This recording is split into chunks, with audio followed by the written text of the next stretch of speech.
Welcome everybody to Unearthing the Supernatural's Evidence Review Series. On this episode tonight, we're going to be going over the Gleeson Town Jail.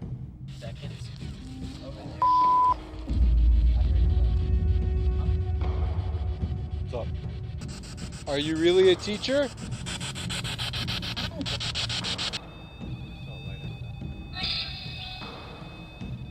Do you want to be set free? I don't. No. Spirit.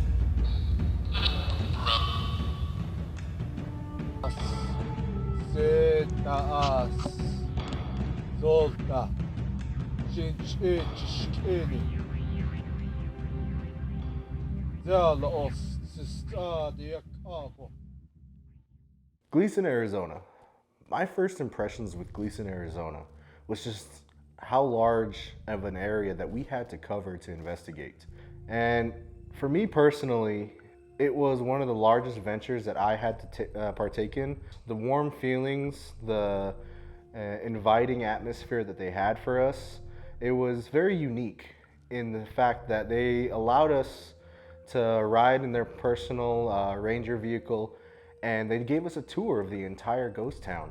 It was really cool to be able to see the whole town before the sun set, and you get to really see how the environment and the emotions change once that sun goes past the horizon. I can take you to some of the areas because once it gets dark and Yeah. hard to see. So.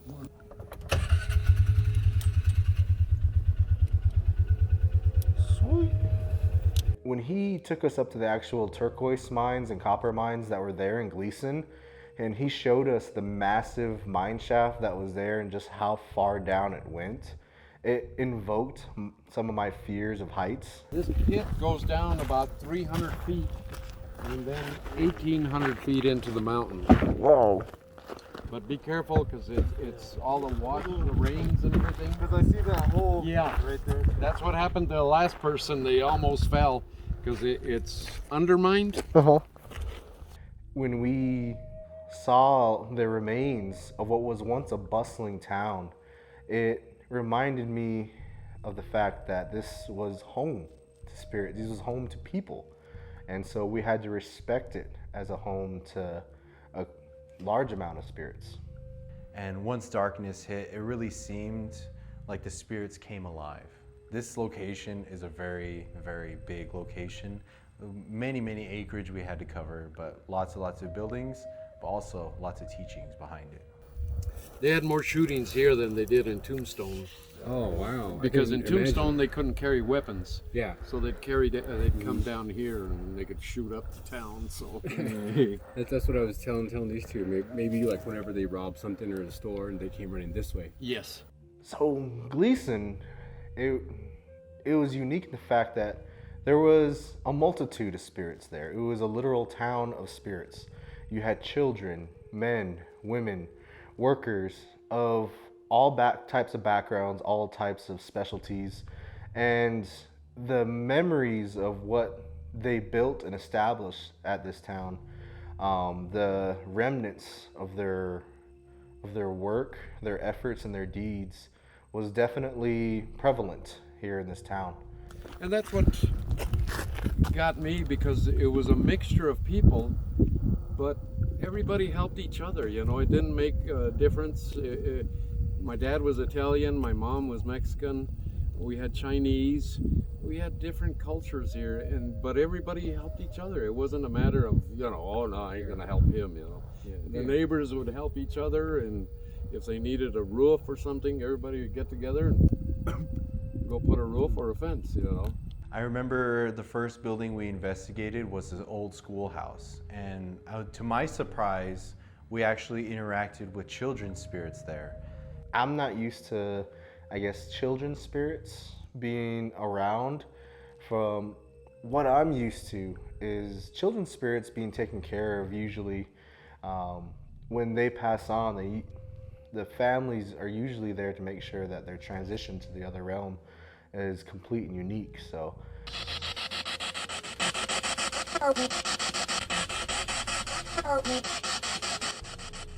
That was a little kid's voice.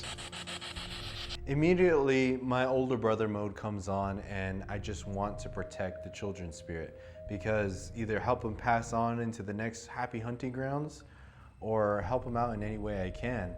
But it seemed like the children's spirits at the town of Gleeson were pretty content with where they were at. I would have to say my most memorable piece of evidence is probably the one that's shared with most of the group. This key piece of evidence was captured in the foundations of the old schoolhouse. We were getting readings from off our equipment, we were getting voices on the spirit box, and we knew we were interacting with children's spirits.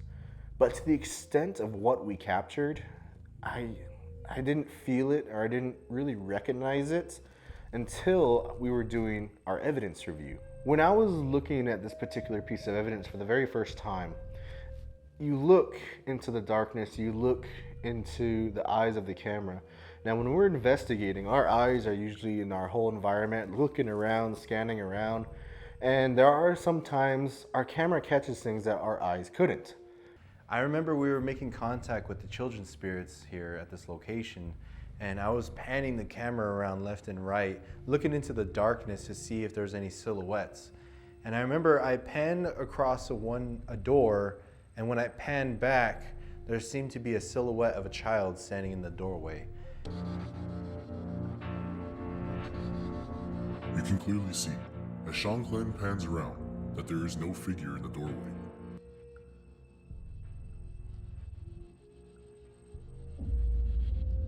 But as Shanclen pans around again, a small child-sized figure manifests and takes a peek to look at the crew. And just as quickly as it appeared, it vanishes.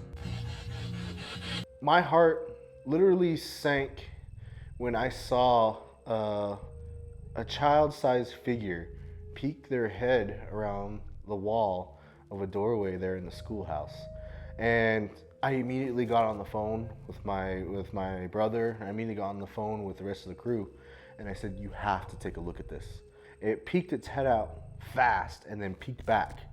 And it struck fear in me because this was something truly supernatural. How about some tobacco to go with it?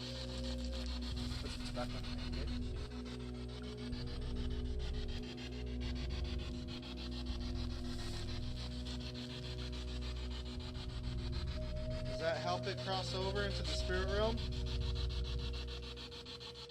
Now Kowalski is blessed.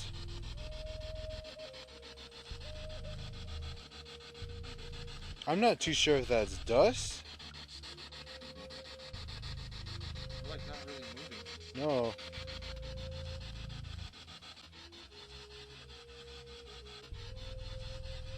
And this to me really opened my eyes to where how you interact with spirits and how you relate to them really does influence their energy levels. So to where if you were to interact with a child as if you're speaking to a human child, give them toys, play games, it really boosts up their energies.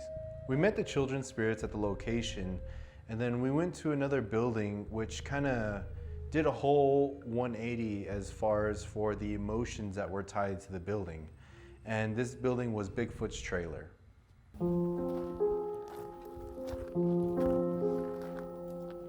It was the site of a horrific moment in time that stained the walls of that trailer. In 1990, Elfrida was having a 4th of July. The guy that lived here, I'll take you by there, the trailer. I don't go in the trailer. They went down to Elfrida and picked up these 2 girls, 15 years old, got them drunk. They brought them up here and abused them. They threw them down one of the pits over there. But one of the girls was still alive. When you first initially walk into the building, you can feel the emotions inside of it, of the unholy deeds that were done inside of this building, and it just really gave you a sick feeling to your stomach. You feel it in here. It's kind of like a suffocating kind of feeling. True malice, true darkness, true evil intent was birthed in this trailer and still remains in this trailer. I was worried for the innocent beings that were said to have been played victim there at the trailer. And I remember we were doing an EVP session inside of there. We were triggering some of the memories that happened inside of that building. And in one of the EVPs that we caught was one of the victims crying out for help. There are little girls here. Those 15-year-old women, those 15-year-old girls. Do you need help?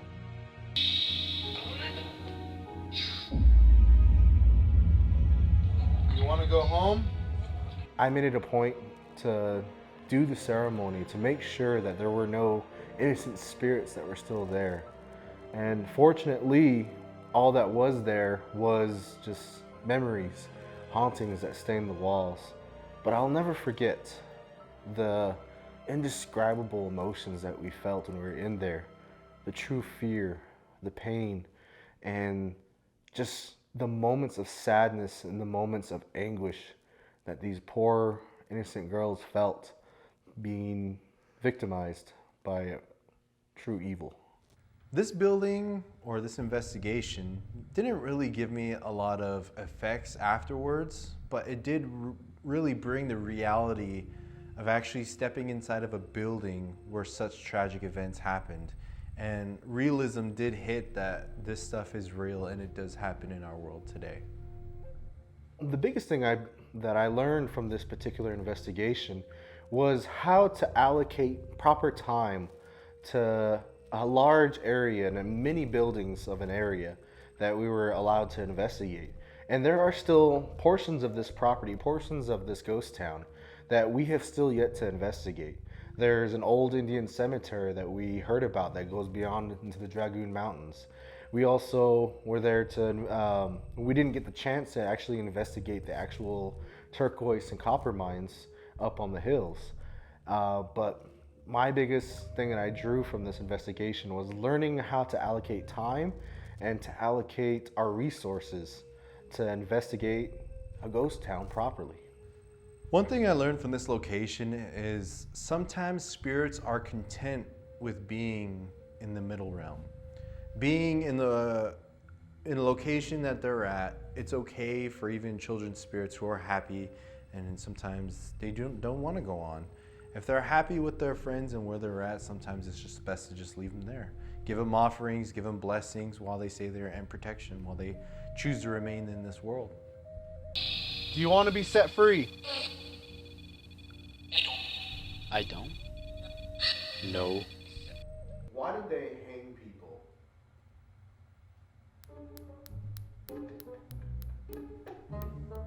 So in the town of Gleeson, for a crime, if you used to wrestle people, they would hang you. It was a pretty tragic event and was definitely one of our most funniest moments, because when Joe Bono was driving us around the property, he took us to a hanging tree that was there, and he was telling us that we were in a quad or like a Ranger, and it was really loud. The engine was really loud, and he's driving by, and he told us real quick. It's like, yeah, they used to hang people over here for rustling, like cattle rustling. Well, out here, they'd hang them for rustling, anything, you know, because there wasn't any like law or anything that you could really say. But when I was there, I heard wrestling, and I was like, oh shit, you know, they actually hung people for such little offense as wrestling. So we later on that night, we went to investigate, and I was doing the intro of the hanging tree itself. And with the hanging tree, I started giving the intros like, they used to hang people for such a little offense as wrestling. And Hero and Nalrion just started busting up laughing. I was like, what? They're like, cattle rustling, not wrestling. Had to be like one of my most funniest moments ever, but yeah. We are at this hanging tree right now. It is said that people met their deaths here for as little of a crime as wrestling. Cattle rustling. Cattle. You cannot wrestle here. Okay. When you're wrestling.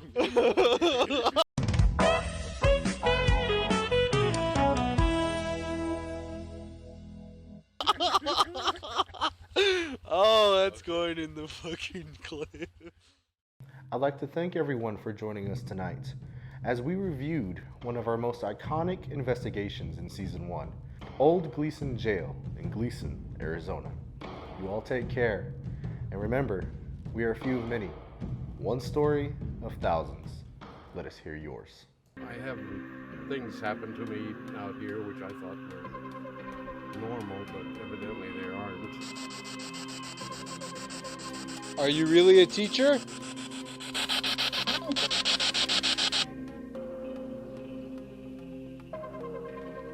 Seconds. Over there. I heard it like, huh?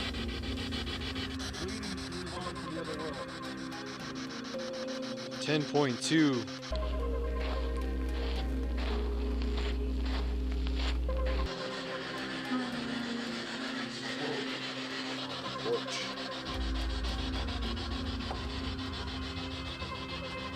Is that your favorite spot here in the house?